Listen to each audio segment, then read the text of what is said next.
Triumph's Daytona name has once again returned to the Hinckley firm's lineup, with the iconic badge now fronting a new middleweight sports bike, based on the highly popular Trident 660cc triple platform.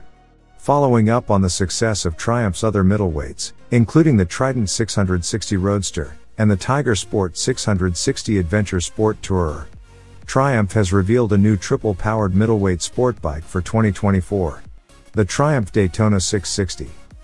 In this video we will go through all the details and everything you need to know about 2024 Triumph Daytona 660. So stay tuned, and if you haven't subscribed to my channel yet, please do subscribe right now and hit the bell icon to get notified my future videos.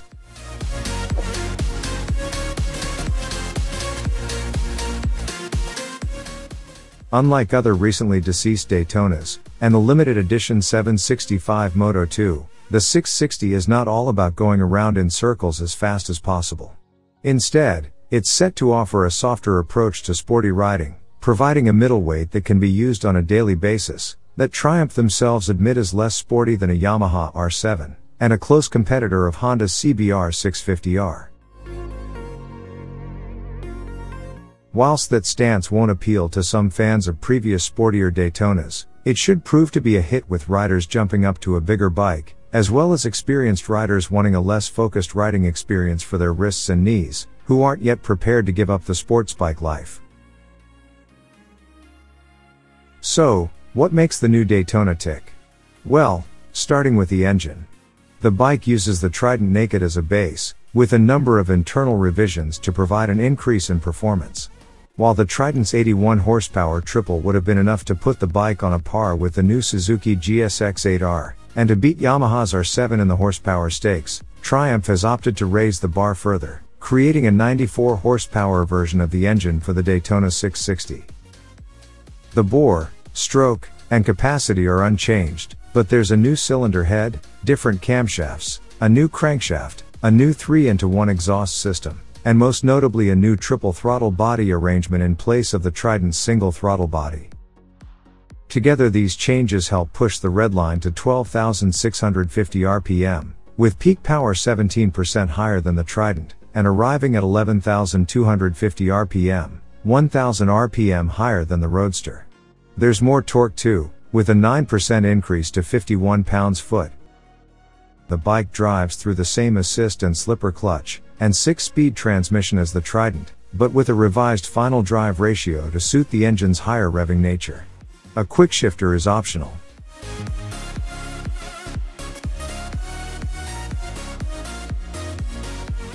Like the engine, the chassis is Trident-derived but with some notable changes, to suit the Daytona's fared styling and sportier intentions.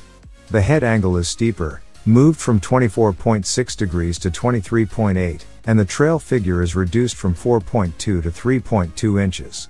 Meanwhile the wheelbase is lengthened from 55.2 to 56.1 inches, thanks to increased offset from the new triple clamps.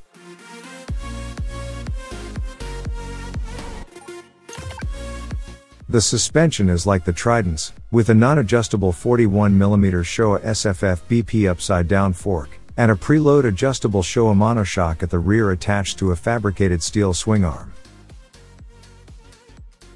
Triumph has given the brakes an upgrade, replacing the axial mount, 2-piston Nissan front calipers used on the Trident, with a pair of 4-piston radial mount calipers, gripping 310mm discs.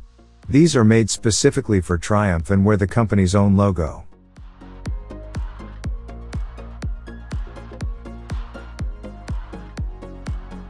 While the rear bodywork is borrowed from the Trident, there's a new 2-piece seat with a raised passenger section, and the rider's seat is a fraction higher than the Roadster's, sitting 31.9 inches from the ground.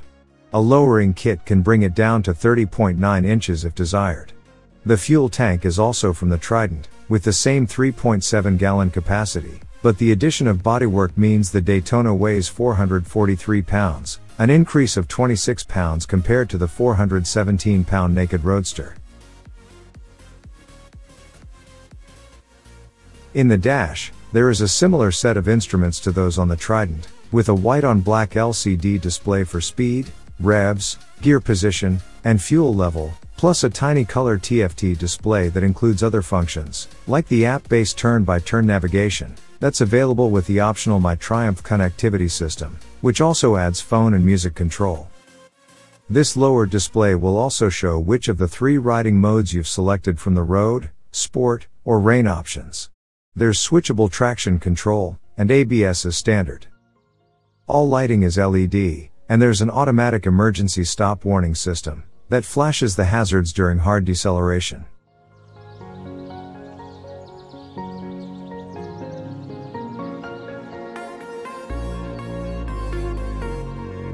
The specifications of Daytona suggest that its rivals will have a tough time beating it. Yamaha's R7 might be lighter at 414 pounds, but it's substantially less powerful with 66.3 horsepower. And even Suzuki's new GSX-8R can't equal the British bike for horsepower. Honda's CBR 650R is the closest match in terms of power with 80.1 horsepower, and just slightly heavier than the Daytona with 445 pounds. Fortunately, motorcycle companies appear to have rediscovered the joy of a practical and affordable sport bike, even if it means sacrificing a few horsepower or fractions of a second of lap time. The new category includes bikes like Yamaha YZF R7, Honda's CBR 650R, Kawasaki's Ninja 650, and the Suzuki GSX-8R. However, the new Triumph Daytona 660 looks poised to be more appealing than any of them, thanks to a character-rich 3-cylinder engine, class-leading performance, and a competitive price tag. The Daytona starts at $9,195, sliding just below the $9,199 Yamaha R7, despite offering an extra cylinder and another 22 horsepower.